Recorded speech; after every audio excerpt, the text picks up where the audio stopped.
So John, tell me a little bit about the way that you feel we work together. Because, we've gotten some feedback where some people think that you're down here in Florida and I'm up in New York and we get on Zoom and argue about the Bible. We do get on Zoom and discuss the Bible, but working with you has been, frankly, Jerry, working with you has been an amazing experience and a tremendous privilege. You are an amazingly accomplished individual. And people don't realize, even I didn't realize, because I was so used to telephones and the telephone generation, about how helpful Zoom is. Mm-hmm. I mean, your head on my Zoom computer is as big as it is right here in real life when we're only 2 feet apart. Granted, I've got a big screen, but it feels like we're working together in the same room, and we have a tremendous synergy. I think that, what you're bringing from your background and what I'm bringing from my background, and they're somewhat different. And then we have Johnny when he's on, and other people that comment in, that we really work together well. And I think part of that is because none of us are interested in grabbing territory. I don't need to be right. I want to be right only because it pleases the Lord, and I want to be right before Him. So if I feel, and I feel you the same way, mm-hmm. and I more than feel it. I know it. I know you're the same way, and Johnny's the same way. So we may get intense sometimes. We may come at things from a different background or different idea, but in the bottom line, I think all of us recognize we didn't write the book. It's not my book. It's God's book. Yeah. And He knows what it says, and we're going to apply the tools of grammar and syntax and customs and language, and we're going to find out what the book says so that we know, and so that then we can tell others what it says. And because you have that same attitude, and Johnny has that same attitude, we work together great. And I think we're also, I think, very respectful of each other. Like when our meetings start at 9 o'clock, we're there at 9 o'clock. Yeah. Nobody's exactly showing up at 10 after 9. Hi, everybody. We are all serious about what we're doing, and that's a great feeling to work with other people that are serious about what they're doing, and they're committed to it. It's just a wonderful life experience and hard to replicate in other jobs, because in so many types of work and stuff, it's really competitive. If I get a client, that means you don't have them. But in our world, if you understand a verse and can communicate it, it means I understand the verse. And if I understand a verse, and then I communicate that properly and you understand it, it's we're both growing. It's nobody's grabbing territory. And it's just such a fabulous working environment. Yeah, I don't know if this relationship would work if we didn't have humility, because that's what you see out in the world. You see people trying to get ahead of each other. Mm-hmm. And we're here to serve. We're not here to get ahead of the person next to us. And it's a blessing to work on projects where we're all passionate. Yeah. Like we love what we do. You and I, we put in way more time than probably our spouses would want us to, studying the scriptures and trying to understand them. And so it really is just a wonderful opportunity we have to work together. And it really is only possible because of Zoom and other, we use Zoom as a tool, but, online video conferencing platforms, because it allows, we used to live near each other.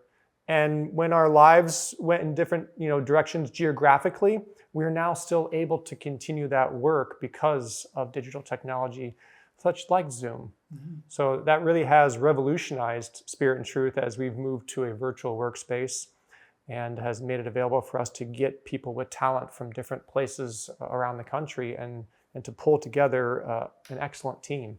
Mm-hmm.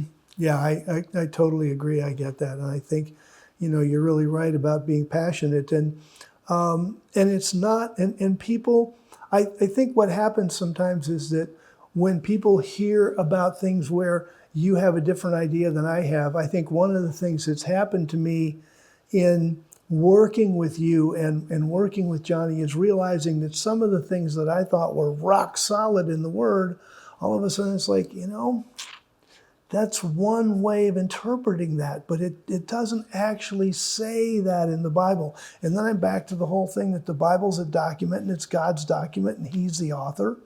And it's really, life is about discovering what did God say, and as long as and people sometimes, it's kind of funny, sometimes God isn't very clear, but He tells us that in Proverbs 25:2. He says it's the honor of God to conceal a matter. Thank you, God, you've done a very good job, and He conceals things. And then, so sometimes when we're exploring, when we're digging those things out, we come to different conclusions. Okay, that's natural. Then we want to come back and say, okay, what's the basis for our conclusions? Mm-hmm. And I think we've proven over the years. I mean, we've been together 12 years. We love working together.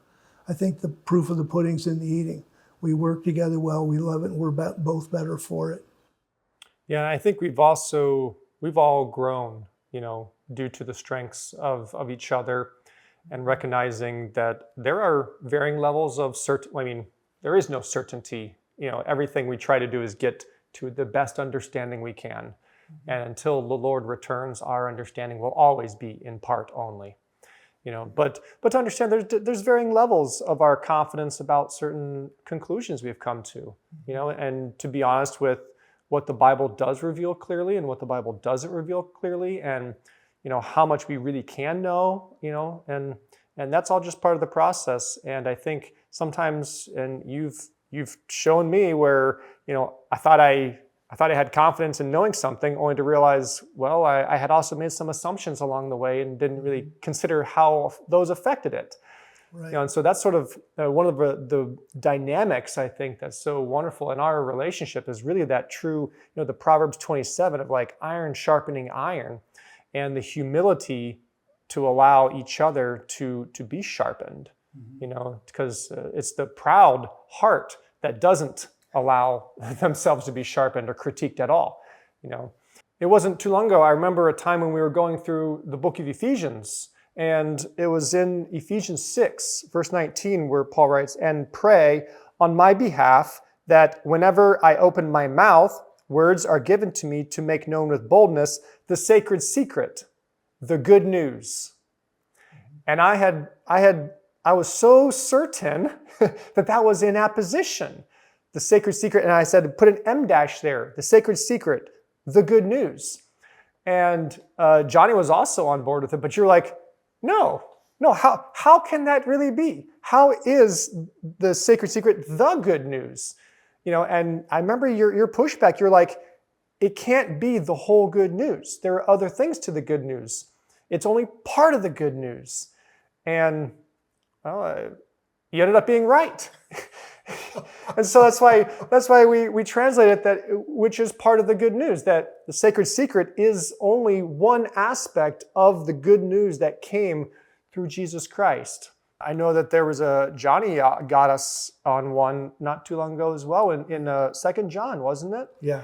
Whereas anybody who goes beyond the teaching of Christ, mm-hmm. and we thought it was Christ's teaching. It was, because the apostles' teaching is built on Christ's teaching. They are sharing the teaching of Christ, or the tradition that Christ gave to them. And so if anybody goes beyond that, they're not a follower of Jesus.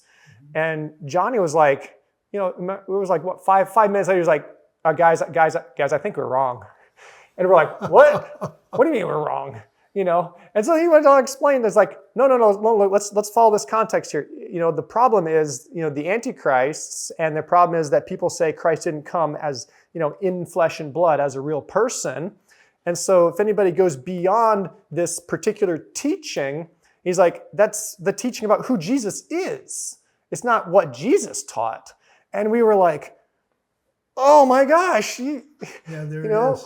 And so it just goes to show sometimes, maybe we had blinders on and we were looking too narrowly at just that one verse, and we didn't look at how the context was unfolding, and that's just sort of where we got each other's back.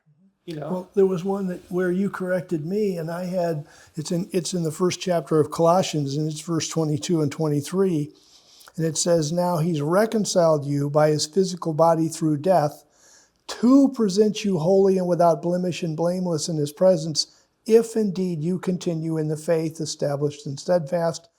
And I had connected the final phrase, if indeed you continue in the faith, with the previous infinitive phrase, which was to present you holy and without blemish. And that's what I thought, that's how I thought the verse read. I thought that was the meaning of the verse. And you came along and said, no, John, you've got an infinitive phrase in the middle there. You've got a main clause and you've got a concluding clause and you've got an infinitive phrase. You can pull the infinitive phrase out and you have the true meaning of the verse. And that was revolutionary to me. I was like, oh my goodness. And once you see it, you see it. I mean, once you see it, it's undeniable. It's just like to present you. Hello, it's an infinitive phrase. But for some reason, it just hadn't registered. And when you shared that with me, it was one of those aha moments. And so you're right. I mean, this is the iron sharpening iron. And that's another thing I love about our teamwork is that we aren't afraid to say what we believe. Mm-hmm. You know, in fact, you really, to participate at this level, you can't be afraid to speak up. Mm-hmm. You know, and you can't have thin skin either, because the moment anybody pushes back on you and you just can't get upset. You know, you have to just understand we are all after the same goal. Right. You know, you don't know what you don't know until you see it. Until it pops out at you. Exactly. Yeah. And sometimes it's complex and sometimes it's the simplest thing. Like, why didn't I notice that was an infinitive phrase? I don't know, but I didn't. You know, and it just takes somebody saying, John, hello, that's an infinitive phrase, cut it out. You know, it's like, okay, now I get it. And so, yeah, and that's the way. And thankfully, there's us on the research team, and then there's a lot of other people that speak into our lives as well and say, you know, I listened to your teaching on this, or I heard your tape on that, or whatever. And we get some really good feedback from all over. As well as the commentaries and the scholars, as well as other translations of the book. You've just got to be, you know, like you say, you can't have thin skin and you can't be a territory grabber. This is all about what did God say, what did God mean? And then when we're there, then we're on solid ground. That's right. Amen. So you can get an idea of how Jerry and I and the rest of the team and even people from the outside work together. Jerry's statement that you can't have thin skin is exactly right. We're not all right on anything. And Proverbs reminds us in several places that there's safety in a multitude of counselors, and that's really true. There's safety in a multitude of counselors, and there's proper interpretation if there's a multitude of counselors who know what they're doing and love God above their own opinion. So it's a privilege to work with Jerry. I know he feels that way about me. So God bless you as you read the REV and enjoy the product of our working together.